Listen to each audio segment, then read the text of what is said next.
భాగ్యం కథ కదిలిందా లేదా కథ వ్రతమేదో చేస్తోందట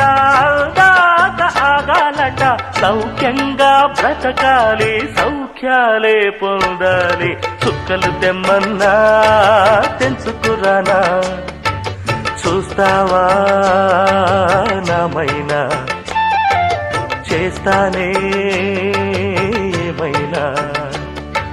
నిన్నే మెప్పిస్తాను నన్నే అర్పిస్తాను వస్తానమ్మా ఎట్టాగైనా చుక్కలు తెమ్మన్నా తెంచుకురానా చూస్తావా నామైనా చేస్తానే